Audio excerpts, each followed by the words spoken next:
Friends, रिश्तों को मधुर बनाना ही सबसे हमारी पहली अनिवार्यता है। यानी हमारे लोगों से रिश्ते मधुर हैं, यही होना चाहिए।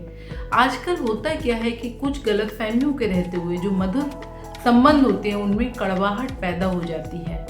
इतनी कड़वाहट हो जाती है कि लोग एक दूसरे को देखना भी पसंद नहीं करते हैं।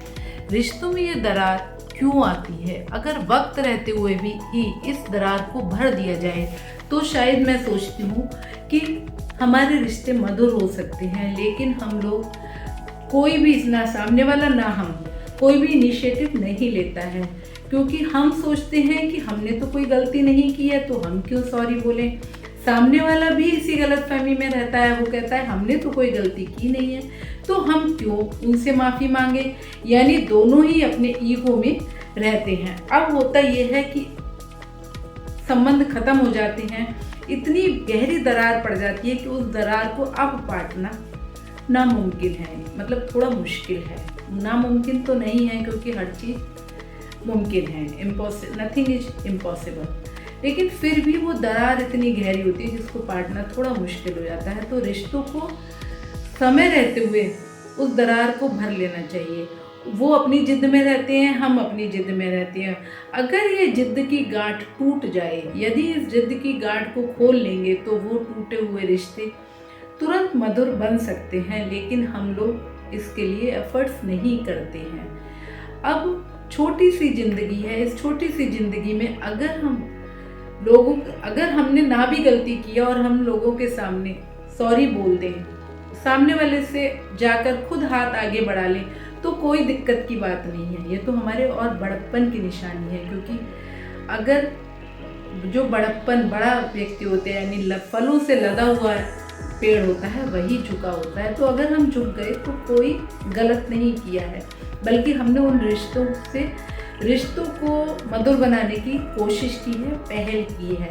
क्योंकि वैसे भी जो ये कर्माज है वो हम अगले जीवन में भी इन्हीं कर्माज से हमें उलझना और सुलझना है।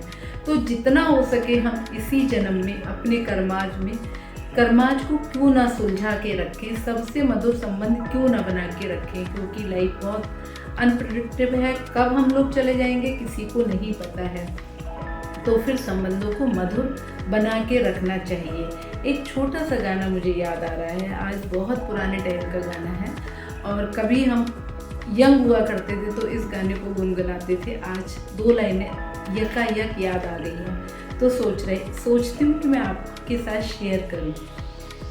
हमें ये उम्मीद वो पुकारे, उन्हें ये जिद है कि वो बुलाएं, है नाम होठों पे अब भी लेकिन आवाज में पड़ गई दरारें, आवाज में दरारें पड़ गई। ऐसे ही इस जिद की आड़ में हमारे रिश्तों में भी दरारें पड़ गई हैं।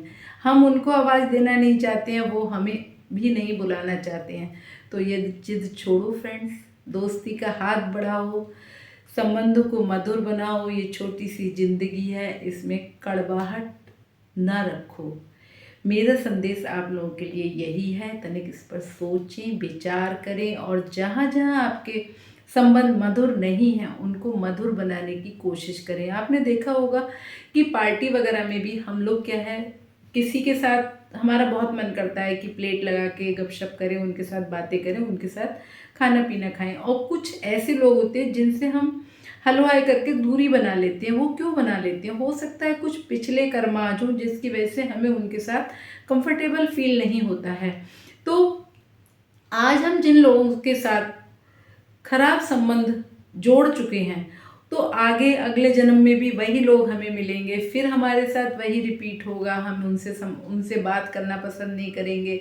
तो मुझे लगता है कि हमारे संबंध आज की डेट में मधुर हो जाने चाहिए और हमें बहुत स्मूथली लोगों से मिलते रहना चाहिए। जहाँ ज़रूरत है, अगर सॉरी नहीं बोलने की भी ज़रूरत है तो भी सॉरी बोल दो, क्योंकि सॉरी बोलना तो एक बड़प्पन की निशानी है और एक कर्टसी है। तो तुरंत ऐसे लोगों से मधुर संबंध बना लो। तनिक सोचें।